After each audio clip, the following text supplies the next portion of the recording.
അപ്പൊ പാണ്ടാസ്പേല് 50 റുപ്യന്റെ ഗ്ലാസിന്റെ ഓഫർ കഴിഞ്ഞിട്ടുള്ള ഏതൊരു സർവീസ് ഡിസ്പ്ലേ ചേഞ്ചോ ഗ്ലാസ് ചേഞ്ചോ ആയിട്ടുള്ള ഏതായാലും നിങ്ങൾക്ക് 25% ഡിസ്കൗണ്ടിലാണ് നിങ്ങൾക്ക് തരുന്നത്. ഇതാട്ടോ പാണ്ടാസ്പേൽ നിങ്ങൾക്കായി മാറ്റി വെച്ച ടെക്നോളജിയാ. ഇതാ നിങ്ങൾക്ക് പാണ്ടാസ്പേൽ നിങ്ങൾക്ക് തരാൻ പോകുന്ന ഈ ഒരു ഗിഫ്റ്റ് ആട്ടോ. ഇതാക്കുന്ന ഇതിന്റെ ബുക്ക്ലെറ്റും കാര്യങ്ങളൊക്കെ ഇവിടെ സെറ്റാണ്. ലെഗോ മോഡലാണ്. 1466 പീസസ് വരുന്ന ലെഗോ മോഡല്. ഇത് കുത്തിന് കുടുക്കി ഉണ്ടാക്കാനുണ്ട്. അത്യാവശ്യം നല്ല പണിയുണ്ട്. ഇതുണ്ടോ എഞ്ചിനും കാര്യങ്ങളൊക്കെ ഇതാക്കുന്ന കണ്ടില്ലേ. ഇത്രയും പീസസ് 1466 പീസസാ. ഈ കുടുക്കി ഉണ്ടാക്കി നിങ്ങൾക്ക് എന്താക്കും നല്ല അടിപൊളിയായിട്ട് ഫ്രെയിം ഒക്കെ ചെയ്ത് കാണാൻ തരാം. നല്ല അടിപൊളിയായിട്ട് ഫ്രെയിം ഒക്കെ ചെയ്ത് തരും. അപ്പൊ ഈ ഒരു ഓഫർ കിട്ടാൻ വേണ്ടി എന്താ ചെയ്യേണ്ടതെന്ന് അറിയാലോ. പാണ്ടാസ്പേന്ന് 50 റുപ്യന്റെ ഗ്ലാസ് വാങ്ങിയാൽ വരെ നിങ്ങൾക്ക് ഇതിൽ പാർട്ടിസിപ്പേറ്റ് ചെയ്യാം.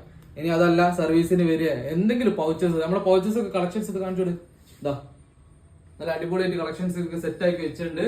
അപ്പൊ പെട്ടെന്ന് തന്നെ പോരാ പാണ്ടാസ്പേയിലേക്ക്. 50 രൂപക്ക് സ്ക്രീൻ കാർഡ് കിട്ടും എന്ന് പറയുമ്പോൾ പലർക്കും സംശയമാണ്. ഞാൻ പറഞ്ഞു കേരളത്തിൽ ഒരു സ്ഥലത്തും കിട്ടില്ലാന്ന്.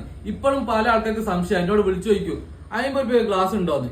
നിങ്ങൾക്ക് സംശയം ഉണ്ടെങ്കിൽ നിങ്ങൾ ഇവിടെ വന്നോളൂ. ഇവിടെ വന്നിട്ട് നിങ്ങൾക്ക് എന്തൊക്കെ കൺഫേം ചെയ്യാം. ഇതാ ഈ കാണുന്ന സ്റ്റോക്ക് മൊത്തം നിങ്ങൾക്ക് വേണ്ടി സെറ്റ് ചെയ്ത് വെച്ചതാ. കാണുന്ന സ്റ്റോക്ക് മൊത്തം ഇതാക്കുന്ന ഐഫോൺ, ആൻഡ്രോയിഡ് എന്നൊക്കെ പറഞ്ഞിട്ട് എല്ലാ മോഡൽസും അവൈലബിൾ ആണ്. ഐഫോണും ആൻഡ്രോയിഡ് എല്ലാ മോഡൽസും അവൈലബിൾ ആണ്. ചില മോഡൽസ് ഇല്ലാത്തുണ്ടോ, ഒന്നെങ്കിൽ 1-2 മോഡൽസ് ഇല്ലാത്തുണ്ടോ, അത് നിങ്ങൾക്ക് ഒപ്പിച്ചു തരും. ഓക്കെ, അപ്പൊ മറന്നുകൊണ്ട 50 രൂപക്ക് ഈ ഗ്ലാസ് തരാൻ പോകുന്നത്. 150 രൂപ വില വരുന്ന നല്ല ക്വാളിറ്റി 6D ഗ്ലാസ് ഒക്കെ വരുന്നുണ്ടോ. 6D ഗ്ലാസസ് ആണ് വരുന്നത് ഒരു 50 രൂപക്ക്. പോരാത്തതിന് പാണ്ടാസ്പേൽ സർവീസിന് വന്നിട്ടുണ്ടെങ്കിൽ ഏതൊരു സർവീസ് ഡിസ്പ്ലേ ചേഞ്ചോ ഗ്ലാസ് ചേഞ്ചോ ആയിട്ടുള്ള ഏതായാലും നിങ്ങൾക്ക് 25% ഡിസ്കൗണ്ടിലാണ് നിങ്ങൾ തരുന്നത്. 25% സ്പെഷ്യൽ ഡിസ്കൗണ്ടിലാണ് നിങ്ങൾ പാണ്ടാസ്പേൽ നിന്ന് കിട്ടുന്നത്. അപ്പൊ പാണ്ടാസ്പേയുടെ ലൊക്കേഷൻ അറിയാലോ, കോഴിക്കോട് കൊടുവള്ളി പോസ്റ്റ് ഓഫീസിന് തൊട്ടടുത്തായിക്കോട്ടെ. സ്റ്റാൻഡിൽ ഇറങ്ങിയിട്ടുണ്ടെങ്കിൽ വെറും ഒരു 100 മീറ്റർ നടക്കാനുള്ളൂ. ഒരു 100 മീറ്റർ നടന്നിട്ടുണ്ടെങ്കിൽ പാണ്ടാസ്പേയിൽ എത്തും. 100 ഉണ്ടാവില്ല, ഒരു 50 മീറ്റർ സ്റ്റാൻഡിൽ ഇറങ്ങിയിട്ടുണ്ടെങ്കിൽ തൊട്ടടുത്ത് തന്നെ ആയിട്ടാണ് വരുന്നത് പാണ്ടാസ്പേൽ. അപ്പൊ മറന്നുകൊണ്ട പെട്ടെന്ന് തന്നെ പോരേണ്ടി.